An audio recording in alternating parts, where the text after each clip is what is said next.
তখন আমাদের ফুয়েল যেটা ছিল, ফুয়েলের লিটার ছিল হচ্ছে গিয়ে আপনার 79 টাকা, 79 টাকা 89 টাকা ছিল। 90 টাকা। বলেছিলাম যে আমরা আসলে ভদ্রতা জিনিসটা শিখতে পারলাম না, শিখতে পারি নাই। ওই যে বললাম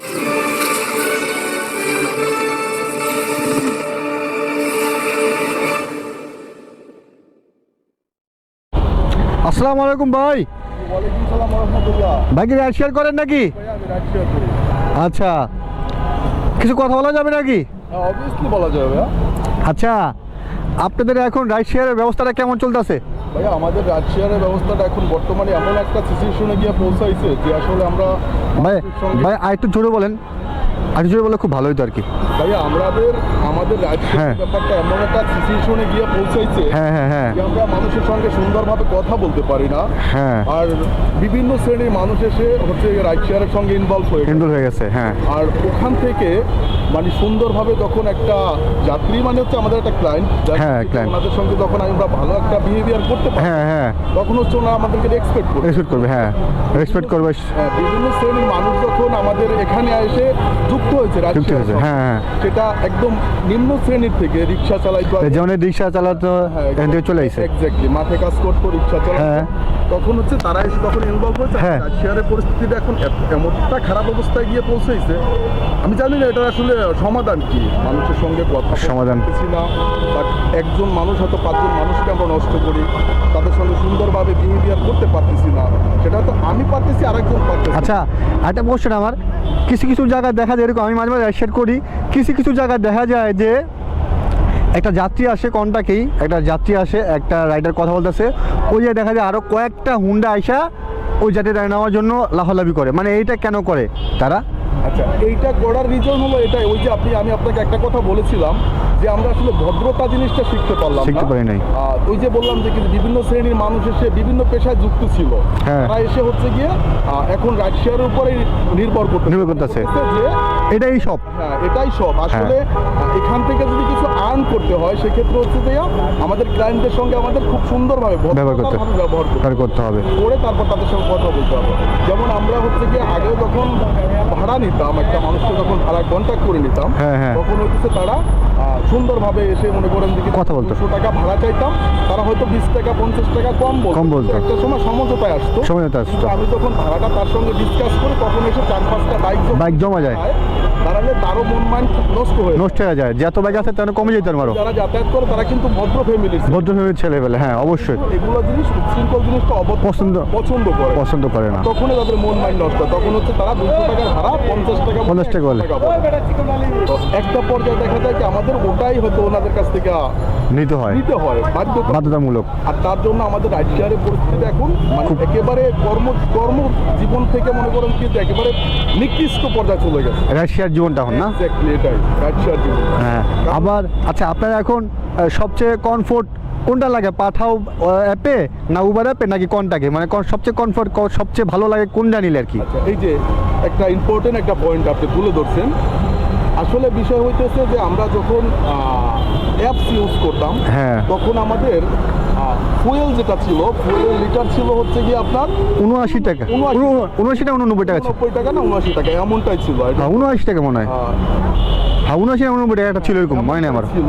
হ্যাঁ, বাট তখন হচ্ছে অ্যাপস থেকে আমাদের একটা ভাড়া দিত, কিন্তু তখন তেলের দামটা কম ছিল, কিন্তু সেই ভাড়াটা এখনো অ্যাপস আমাদেরকে দিতেছে না। কিন্তু যেটা দিয়ে হচ্ছে কি আমাদের হইতেছে না কোনোভাবেই। কারণ হইতেছে যে একটা গাড়িতে ফুয়েল যখন ছিল মাত্র 89 টাকা, হ্যাঁ 89 টাকা, যেটা ভাড়াটা দিচ্ছে এখন হচ্ছে 120 টাকা 22 টাকা 25 টাকা। হ্যাঁ, আপ ডাউন করতেছে বারবার। এই যে টাকাটা আমাদের যে খরচ, তারপরে গাড়ির পিছনে একটা খরচ, কিন্তু এই টাকাটা কিন্তু অ্যাপস আসলে চাইলে কিন্তু এটা ডেভেলপ করতে পারে। আমরা যখন হচ্ছে আপনার অ্যাপসের থেকে একটা যাত্রী যখন আমাদেরকে এসে বলে যে অ্যাপসে ভাড়া আসছে এই কয় টাকা, আপনারা কেন বেশি পাচ্ছেন, তখন হচ্ছে গিয়ে ওনাদেরকে যখন বুঝাই যে ভাইয়া এরকম এই, কিন্তু কিছু মানুষ আছে বুঝে, বাট কিছু মানুষ আছে বুঝে না যে আসলে তো কথাটা সত্য, কিন্তু ওই জায়গাতে আমরা অনেকটা পিছিয়ে গেছি। তাই এখন আমাদের কি করা উচিত? উবার চালানো উচিত নাকি আমাদের পাঠাও চালানো উচিত, নাকি আমাদের কনটাকে টিপ নেওয়া উচিত? আমাদের এখন- কনটাকে তো মাঝে মাঝে সিকিউরিটি পাওয়া যায় না, Exactly. যাত্রীরা তো সিকিউরিটি পায় না। এক্স্যাক্টলি এই ক্ষেত্রে আপনি কি বলতে চান? এই ক্ষেত্রে আমি আপনাকে একটা কথাই বলতে চাই, সেটা হইতেছে যে আমাদের কন্ট্রাক্টটা তো আসলে এলাও না। এলাও না, হ্যাঁ। এলাও না। মাঝে মাঝে সার্জনের মামলা দেয় এই জন্য। সার্জনে মামলা দেয়, সার্জনে হরানি তো অবভিয়াসলি কন্টিনিউসলি চলতে থাকে। হ্যাঁ। বেসিক্যালি কিছু অকারেন্স করে বাইক দিয়া, তার জন্য হচ্ছে গিয়ে মূলত হচ্ছে আমাদের যখন একটা যাত্রী হচ্ছে আমাদের গাড়িতে নেবে, আমাদের ওই যাত্রীটাকে আসলে আমাদের ফলো করা উচিত যে যাত্রীটার কাছে আসলে কিছু আছে কি না। আছে কিনা আমরা আসলে এই জিনিসটা ফলো করি না, কারণ হচ্ছে ওই যে আমাদের ভিতরে নিম্ন শিক্ষাটা আমাদের ভিতরে নেই নাই। যে আমরা একটা যাত্রী হলেই হয়েছে যে আমরা হ্যাঁ, যাত্রীটাকে নিয়ে যাবো। কিন্তু আসলে যাত্রীদের কাছে একটু অবৈধ জিনিসও থাকতে পারে। আর দেখতে হবে, ভালো বুঝতে হবে যে এটা যাতে যাওয়ার লেভেলে আছে নাকি অন্য কোনো লেভেলে আছে। এক্স্যাক্টলি এই জিনিসগুলোকে আমাদের ফলো করতে হবে, কারণ হচ্ছে এই জিনিসগুলো যখন ফলো করব আমাদের তখন এই রাইড শেয়ারিংটা কিন্তু আরও ডেভেলপ হবে। ডেভেলপ হয়ে যাবে।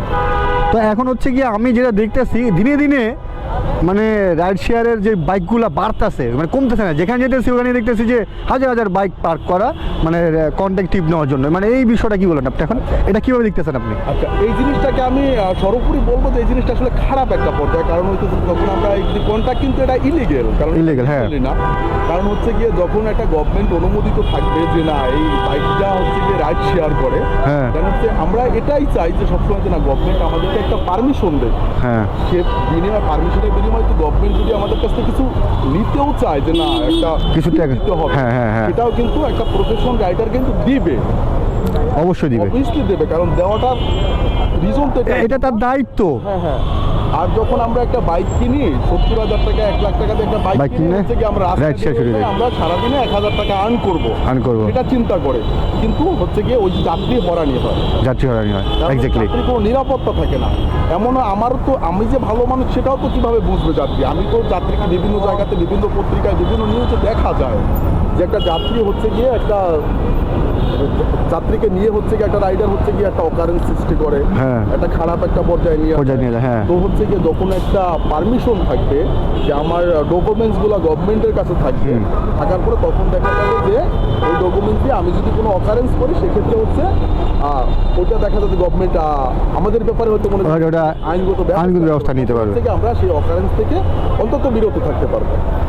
না, এখন কথা হচ্ছে যদি আপনি ধরেন গভর্নমেন্ট যদি বলে আপনারা অ্যাপ চালান, এটা তো বলতেছে বিআরটিসি, বিআরটিতে এটা বলতেছে যে আপনারা অ্যাপ চালান। দেখা গেছে অ্যাপ যদি চালান, গাড়ি যদি আপনাদের চুরি হয় বা গাড়ির কোনো একটা সমস্যা হইলো, সেক্ষেত্রে তো অ্যাপে আপনাদেরকে কোনো টাকা দিচ্ছে না। হ্যাঁ, দিচ্ছে, কিন্তু অ্যাপ তো আপনাদের কাছ থেকে টাকা আর্ন করে নিতেছে। পাঠাও, উবার, ইনড্রাইভ বর্তমানে কোনো কিছু নিতেছে না, কিন্তু ইনড্রাইভে ভাই টিপ ধরাই খুব টাফ। হ্যাঁ। টিপ ধরা যায় না ইনড্রাইভে। হ্যাঁ হ্যাঁ আচ্ছা, ইনড্রাইভারটা বলতেছি না, আমি বলতেছি যে উবার, পাঠাও তো এমনিতে প্রত্যেক টিপে থেকে আপনাদের কাছ থেকে 3 টাকা করে সেফটি কভার নিতেছে, 3 টাকা করে। হ্যাঁ হ্যাঁ। নেওয়ার পরেও পাঠাও কখনো এই টাকাটা কিন্তু আপনাদের দেয় না, না, আমাদের দেয় না, দেয় না। কিন্তু তারা অনবরত আমার কাছ থেকে প্রত্যেক টিভি নিতেছে। প্রত্যেক টিভে যদি 200 টাকা টিপ হয় তাহলে সে নিবে হচ্ছে সেফটি কভারেজ 6 টাকা, আর তার ফি হচ্ছে কত 15 টাকা করে 100 টাকাতে। 15 টাকা করে 200 টাকা টিপ বললে সে প্রায় ধরেন 40 টাকা নেয় বানালায়। 40 টাকা নেয়। পাঠাও এমন করে। তো আমাদের উচিত কি এখন? পাঠাও বয়কট করা। বয়কট করা কি এক্স্যাক্টলি? কারণ যেখানে আমাদের কোনো নিরাপত্তা নাই, আমাদের কোনো Safety নাই। তাদেরকে আমরা দিচ্ছি তাদেরকে মানে আমরা কিছু পাইতেছি না। আমাদের তো তাদের কাছে একটা পাওনা আছে, কিন্তু আমরা তাদের কাছে কি পাচ্ছি? আমাদের আজকে হচ্ছে যে তাদের অ্যাপস ইউজ করে হচ্ছে কি আমাদেরকে হচ্ছে কি বিভিন্ন জায়গাতে দেখা যায় যে হচ্ছে একজন বাইকার নিয়ে তারপর হচ্ছে কি তাকে মনে করেন যে ওখানে মারে হয়তো বাইক রেখে দেয়। মানে এগুলো আমরা অ্যাপসটা যখন আমরা ইউজ করতে গেলে দেখা যাবে যে আপনার ওই অ্যাপসটা থেকে তাদের কাছ থেকে আমাদের একটা নিরাপত্তা পাইতে হবে, কিন্তু ওটা পাইতেছি না আমরা। না এটা আমি আমার চোখে পড়ে না বা কোনো নিউজ কভার করে না আজ পর্যন্ত যে এই অ্যাপটা থেকে একটা অকারেন্স করছে পরে হচ্ছে এই টাকা কিছু দিচ্ছে আপনাকে, বা এক জায়গায় গেলেন বাইকটা চুরি করে নিয়ে গেল গা, আপনি পাঠাও অফিসে জানাইছেন, পাঠাও কোনো অ্যাকশন নেয় না, সেই দায়িত্ব আমি না। পাঠাও এটা বলবো যে সেই দায়িত্ব আমরা নাই, কিন্তু আমাদের যে কাছ থেকে কিন্তু উনি টাকা আর্নিং করে নিতেছে। হ্যাঁ এক্স্যাক্টলি। আচ্ছা, তো এখন আমাদের উচিত কি? পাঠাও বয়কট করা। আমরা উবার চালাই, কন্ট্রাক্টিভ নেই। পাঠাও হচ্ছে কি উবার অনেক ভালো আছে, আমি উবার চালাই, উবার অনেক ভালো আছে, এই জন্য কিন্তু উবার আমার কাছে কোনো টাকা দিতেছে না, বা উবার কাছ থেকে কোনো টাকা নিতেছি না, উবারে আমি কোনো প্রমোট করতেছি না। জাস্ট এটুকু বলবো, পাঠাওয়ার চাইতে উবার অনেক ভালো আছে। একটা কোশ্চেন, ধরেন আপনি একটা রাইড নিলেন, রাইড নেওয়ার পরে আপনি তো যাত্রীকে চিনলেন না, জানলেন না, তার সাথে মনে করেন 2 পিস ইয়াবা আছে।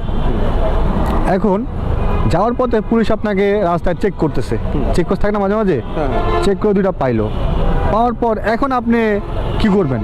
এখন তো পুলিশ বলবো যে আপনি তো এটার সাথে জড়িত আছেন।